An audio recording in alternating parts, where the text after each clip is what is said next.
ආයිබෝන් ඔක්කොටම channel එකත් එක්ක එකතු වුණාට. ඉතින් අද වීඩියෝ එකේ තියෙන්නේ මයින් සයිට් එක ඇතුලේ මොනවද අපිට තියෙන ෆැසිලිටිස් කියලා.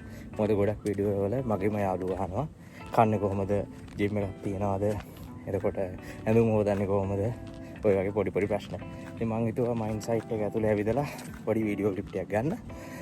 මේක ඇතුළට ආවයන් පස්සේ දේවල් කොහොමද ඔයගොල්ලෝ ගන්න කියලා. ඉතින් වීඩියෝ එකත් එක්ක එකතු වෙන්න මතකයි සබ්ස්ක්‍රයිබ් කරන්න.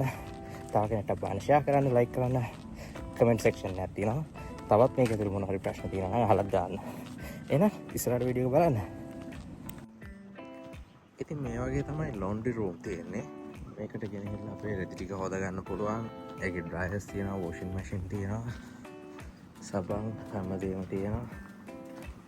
අපි එකක් ඇතුළට ගිහිල්ලා බලමු. Ini washing machines untuk heading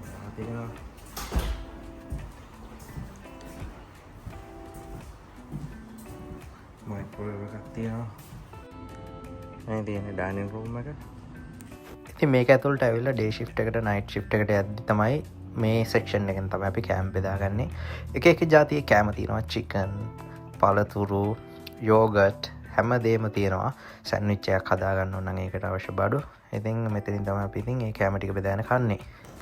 මේ තියෙන අපි කැමත කන තැන එකපාර 200කට වගේ කැම කන්න ඉඩ පසුකම් මෙතන ලෑස්ති කරලා තියෙනවා. කැම බෙදාගෙන ඇවිල්ලා මෙතන ඉඳන් තමයි අපි කන්නේ. එතකොට මේ තියෙන කැම හදන තැන අපිට ඔම්ලට් එකක් ඒ වගේ කැමති දෙයක් මෙතනින් හදාගන්න පුළුවන් ලයිව් චෙක් කෙනෙක් ඉන්නවා. මේ වගේ ඇතුලේ යන්න ඕන පැතිවල බෝඩ් ගහලා තියෙනවා. හොයාගන්න ලේසි වෙන්න මොන බ්ලොක් එකද කොහෙද බස් ස්ටොප් එක තියෙන්නේ, කොහෙද විලේජ් ඇඩ්මින් එක තියෙන්නේ. බාබර් රූම් එකක් තියෙනවා, මසාජ් සෙන්ටර් එකක් තියෙනවා, වැඩ කරලාම මසාජ් කරගන්න. වෙල්නස් සෙන්ටර් එකක් තියෙනවා. සාමාන්‍යයෙන් මයින් සයිට් තියෙන්නේ පොඩ්ඩක් මිනිස්සු ඉන්න පැති වලින් එහාට වෙන්න. මිනිස්සු ඉන්න තැන් වල මයින් ගන්න බෑනේ. මොකද ඩයිනමයිට් දාලා පුපුරනවා. මේක පොඩ්ඩක් බලන්න. Here you go.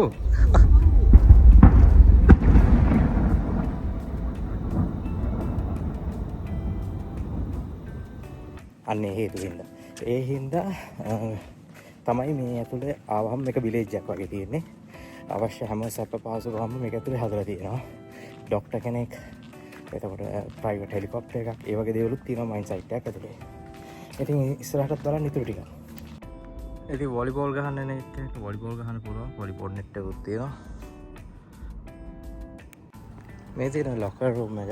ඒ කියන්නේ ෆ්ලයි අවුට් කරන දවසට අපේ කාමරේ තියෙන බඩු රස් කරලා මෙතනින් ලොකර් එකක් කරගෙන අපිට ගන්න පුළුවන්.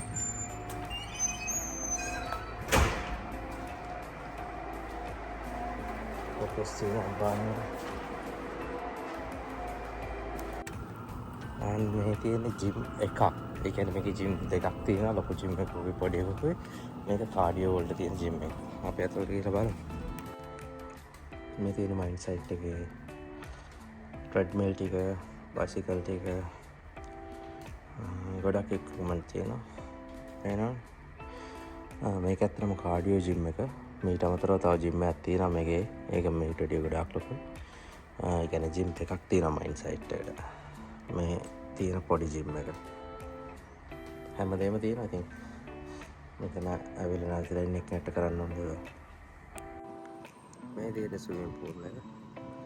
කැමති කෙනෙක්ට ඇවිල්ලා යූස් කරන්න පුළුවන් ඉතින්. මේක ඕපන් ක්ලෝස් ටයිම් එකක් තියෙනවා. ඒ වගේම ඩ්‍රින්ක් එකක් දාන්න ඕන කෙනෙක් ඉන්නවා නම් ඩ්‍රින්ක් එකක් දාන්න බාර් එකකුත් තියෙනවා. මේක ඉතින් බියර් විතරයි තියෙන්නේ. Mid strength. මෙතන හදලා තියෙනවා. ඉතින් ඕන කට්ටියට පාඩුවේ බොන්න ප්ලේස් එකක්. එනවනම් ලස්සනට තියෙනවා. සිගරට් බඩ් දාන්න, ටින් දාන්න. ඉතින් ඔයත් ඕස්ට්‍රේලියාවට එන්න ඉන්න කෙනෙක් නම්, එහෙම නැත්නම් ඇවිල්ලා ඉන්න කෙනෙක් නම් ටිකක් සල්ලි වැඩිපුර හොයන්න හිතනවා නම් හොඳ ජොබ් එකක් තමයි මේ මයිනින් කියන එක. ඉතින් පොඩ්ඩක් හොයලා බලන්න, විස්තර හොයලා බලන්න. ඔයගලට ඇප්ලයි කරන්න පුළුවන්. ඇවිල්ලා ඉන්නත් පුළුවන්. ගොඩක් වෙලාවට අලුතෙන් ආපු ස්ටුඩන්ට් කෙනෙක් නම් එහෙම තවත් හොඳයි. මොකද ඇමරිකන්ට නැත්නම් මේ වගේ තැනකට ඇවිල්ලා රෙන්ට් එකක් ගන්න ඕනේ නැහැ. ගොඩක් සල්ලි ඉතුරු කරගන්න පුළුවන්.